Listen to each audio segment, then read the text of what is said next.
घने पहाड़ों से घिरा प्राचीन किला, जर्जर दीवारें, वीरान गलियां और पत्थरों पर जमी सदियों पुरानी धूल। दिन के उजाले में ये जगह सिर्फ एक ऐतिहासिक धरोहर दिखाई देती है, लेकिन जैसे ही सूरज ढलता है यहाँ का माहौल पूरी तरह बदल जाता है। ऐसा लगता है कि मानो यहाँ का हर पत्थर किसी अनजानी शक्ति से जीवित हो उठा हो। आसपास के लोगों का दावा है कि यहाँ रात होते ही किले की दीवारों से किसी स्त्री की चीखें सुनाई देती है और सुनसान रास्ते में पायल की झंकार गूंजने लगती है।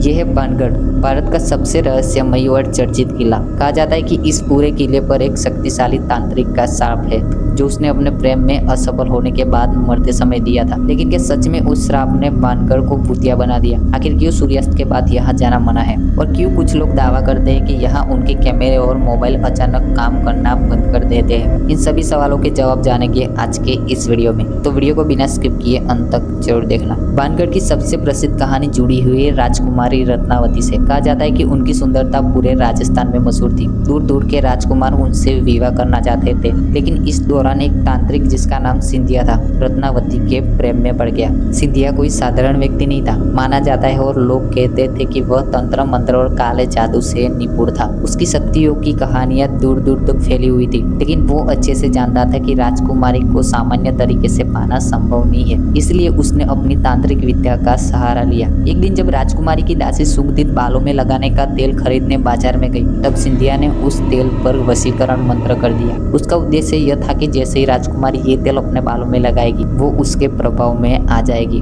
लेकिन राजकुमारी को समय रहते इस षड्यंत्र की जानकारी मिल गई और राजकुमारी ने उस तेल की शीशी को उठाकर किले के बाहर फेंक दिया। तेल एक विशाल पत्थर पर फैल गया और कथाओं के अनुसार वही जादू उस पत्थर में समा गया। अगले ही पल वही पत्थर लुढ़कता हुआ सिंधिया की ओर आया और उसे कुचल दिया। मरने से पहले सिंधिया ने पूरे बाणगढ़ को श्राप दिया कि ये नगर कभी फिर से आबाद नहीं होगा और यहाँ रहने वाले सभी लोग विनाश का सामना करेंगे। कहते हैं कि कुछ समय बाद बाणगढ़ में हमला हुआ, युद्ध में भारी जनहानि हुई और राजकुमारी रत्नावती भी मारी गई। धीरे धीरे लोग इस जगह को छोड़कर चले गए और एक समय का समृद्ध नगर खंडर में बदल गया। लेकिन बाणगढ़ से जुड़ी हुई दूसरी कथा भी सुनाई जाती है। कहा जाता है कि बाद में राजा माधो सिंह ने इस नगर को दोबारा बसाने का प्रयास किया। उस समय योगी बालानाथ ने उन्हें चेतावनी दी थी कि किले की ऊंचाई इतनी न हो कि उसकी छाया उनके आश्रम तक पहुंचे। योगी बालानाथ का कहना था कि यदि ऐसा हुआ तो इस स्थान पर दोबारा विनाश लौट आएगा। शुरुआत में इस नियम का पालन किया गया, लेकिन बाद में उत्तराधिकारियों ने किले की ऊंचाई और बनवा दी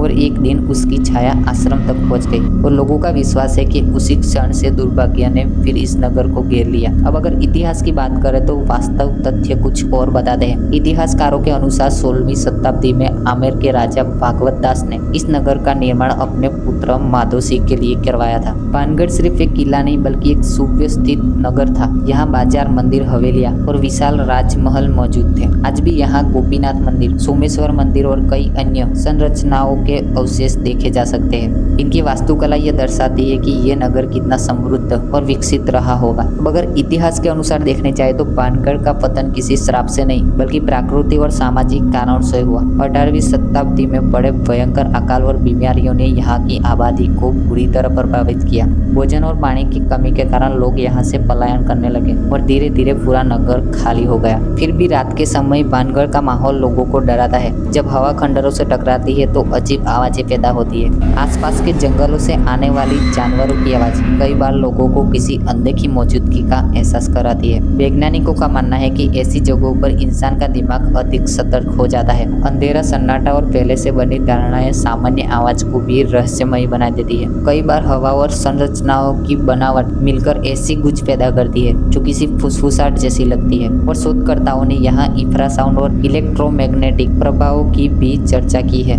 माना जाता है कि ये चीजें इंसानों में बेचैनी और डर की भावना पैदा कर सकती है। हालांकि अब तक ऐसा कोई वैज्ञानिक प्रमाण नहीं मिला जो ये साबित कर सके कि बाणगढ़ में वास्तव में किसी अलौकिक शक्ति का वास है। फिर भी बाणगढ़ का रहस्य लोगों को अपनी ओर खींचता है। दिन में हजारों पर्यटक यहाँ आते हैं, इसकी ऐतिहासिक इमारतों को देखते हैं और इससे जुड़ी कहानियां सुनते हैं। लेकिन सूर्यास्त सूर्यास्त के बाद यहाँ का माहौल पूरी तरह बदल जाता है और यही चीज इस जगह को बाकी ऐतिहासिक स्थलों से अलग बनाती है। तो आखिर बानगढ़ का सच क्या है? वैज्ञानिक इसे प्राकृतिक घटनाओं और इंसानी मनोविज्ञान का परिणाम मानता है। इतिहास इसे अकाल और बीमारियों से उजड़ा हुआ नगर बताता है, लेकिन स्थानीय लोगों का विश्वास कुछ और ही कहता है। उनके अनुसार रात के समय यहाँ आज भी कोई अनदेखी शक्ति मौजूद है। शायद यही बानगढ़ का सबसे बड़ा रहस्य है। सच्चाई चाहे जो भी हो, डर, इतिहास और लोक कथाओं का यह संगम इस किले को हमेशा जीवित रखेगा। अगर वीडियो में बताई गई इन्फॉर्मेशन आपको जरा भी पसंद आई हो तो वीडियो को लाइक करके चैनल को सब्सक्राइब करना मत भूलना। मिलते हैं नेक्स्ट वीडियो में, तब तक के लिए